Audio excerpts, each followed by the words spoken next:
Okay, that last one. Yes. Okay, third in the poor fine. For skin.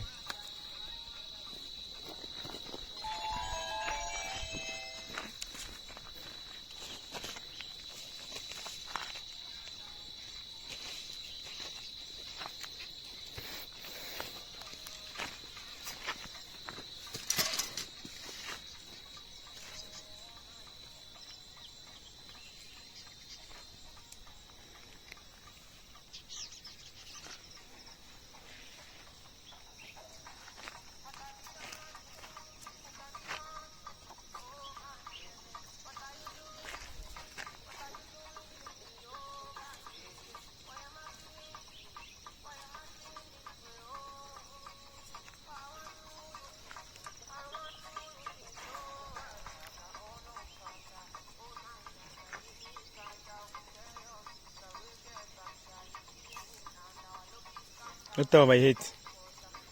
Not over yet. Not tight over. Go down small. Yes, stay small. And then you leave that leaf for down, for say it protects sound. This one no. Yes, no over interval last. Okay. That's fine. That's okay. Continue so. The job that. Look at water now. The water will go down. The water go enter for the stick poif.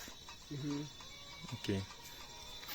And then also that one they not go take water for you again. Yeah, voilà, that leaf no take water. That leaf go. That water go turn back for his skin and it will grow more.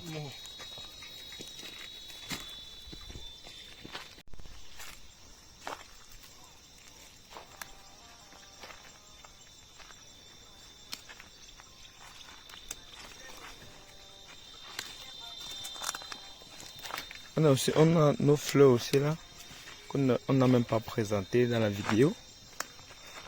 Notre barrière qui est en train de fermer là, tout le champ et qui se porte mieux.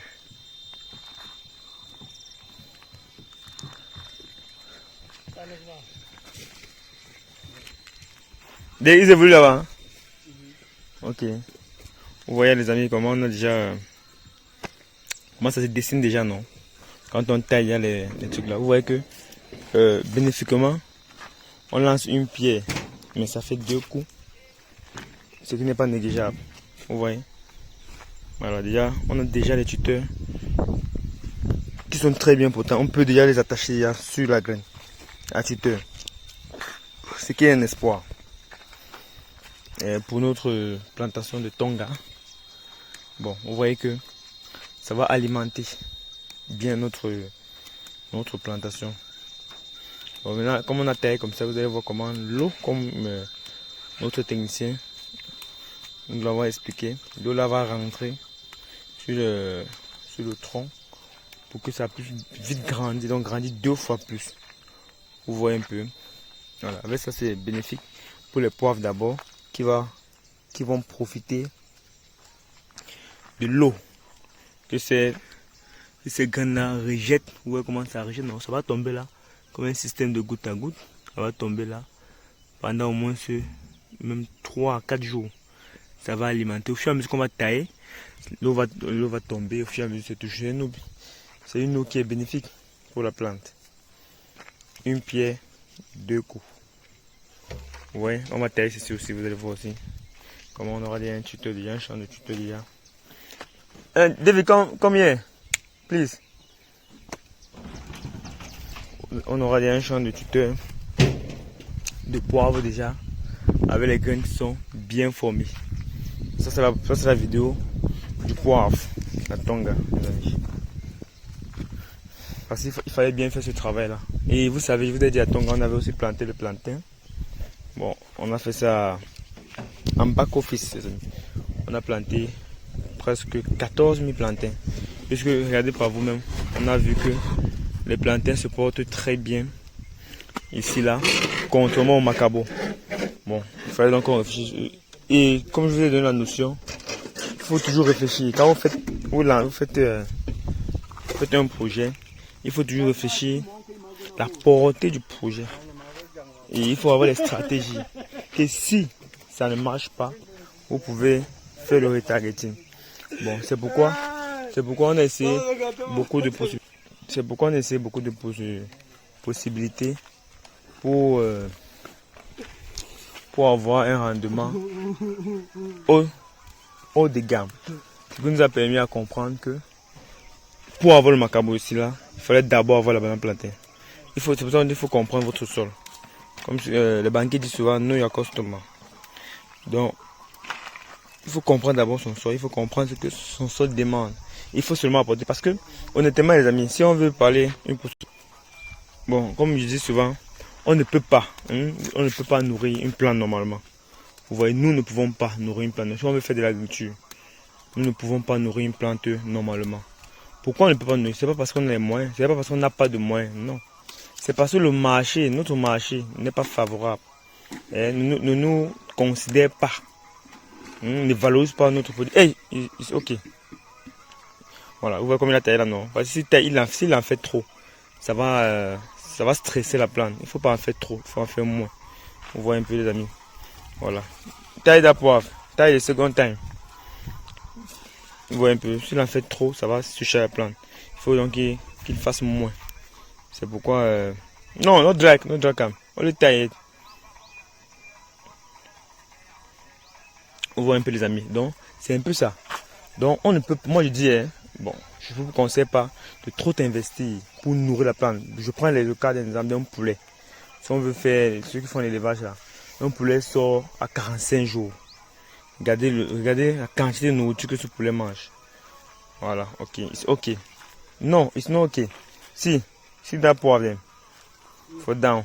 You must speak and face no. And they tie all for the tutor no. Bon, comme je disais, n'est-ce pas, pour nourrir un poivrier d'abord, pour nourrir une plante, il faut dépenser beaucoup d'argent. Vous voyez ici là, on a 14 000 pieds de plantain, banane plantain. Vous voyez, on a mis 50 000 pieds de macabo. On a mis 2500 pieds de poivre, les amis. C'est les moyens, il faut les moyens pour nourrir. Il faut des moyens. Si on doit nourrir comme une femme fait, une dame fait son élevage, ça fait que quoi? Ça fait que ça va demander beaucoup d'argent. Mais est-ce que, quand on va sur le marché, est-ce qu'on va rentabiliser notre macabo ou la banane plantain ou le poivre à sa juste valeur? La question qui se pose. Est-ce que, well, take first all. I don't want that for down. Take all the poivre. Yes. Fine all. Move for gas for corner. Take all. Because you not use over that rope. You do care for not cut the other head no. Les amis, ils sont en formation. Hein. Après tout, on va quand même laisser une pépinière, comme ce que je suis en train de vous former. On va laisser une pépinière. Il y a un philosophe qui disait qu'un homme qui meurt avec la connaissance a commis un péché. Donc si tu as une connaissance que tu gardes pour toi et tu meurs avec, tu y es en enfer, tu vas directement en enfer. Là, sois-en sûr. Bon, comme je disais, bon, la vidéo qui serait toute longue si je continue à parler de nos accostagements. Vous voyez un peu les amis. Je vous dis que si on a mis 14 000 pieds de plantain, encore en plus de ce que nous avons mis, nous sommes à presque 19 000. Vous voyez. Ici, qu'est-ce que j'ai fait? Nous avons serré, les amis. Nous avons serré ces bananes plantain. Vous voyez. On a mis à 2 mètres maintenant. On a changé de formule. Parce que nous avons discuté avec un abonné et qui avait essayé cette méthode parce qu'il avait vu ça en Guadeloupe et au Brésil. Et il nous a fait parler de ça. C'est vrai que moi je ne suis pas très fan de ça parce que les régimes ne seront pas imposants. Mais on aura beaucoup de régimes. Et quand j'ai utilisé notre marché, j'ai constaté que notre marché s'en fiche même que le régime se fiche, que le régime soit imposant ou pas. Notre marché veut, puisque notre marché ne paye même pas sa juste valeur. Donc si on a 19 000 pieds bananiers plantés, quand on vend à 1500, on a un chiffre d'affaires de plus de 19 millions. Vous voyez un peu. Et il faut cultiver le plantain où l'accessibilité est facile. C'est pourquoi dans notre 30 hectares, nous avons tourné l'investissement, nous avons changé l'investissement. On est en train de faire un investissement qui sera propice à cet endroit. Mais il faut connaître nos accostagements, il faut connaître. Si vous ne connaissez pas votre sol, vous ne connaissez pas votre climat, Comment vous allez cultiver pour rien. Ne cultivez pas pour rien. Vous allez voir la suite. Dans notre 30 hectares, vous allez voir ce que nous sommes en train de faire là-bas. Et ça va vous apporter beaucoup, les amis. Que nos échecs et nos succès vous contribuent à vous donner un peu plus de votre connaissance pour vous améliorer. Vous comprenez? Bon, sur ce, je vous remercie d'être abonné à notre chaîne et continuez toujours à nous suivre. Ciao, ciao.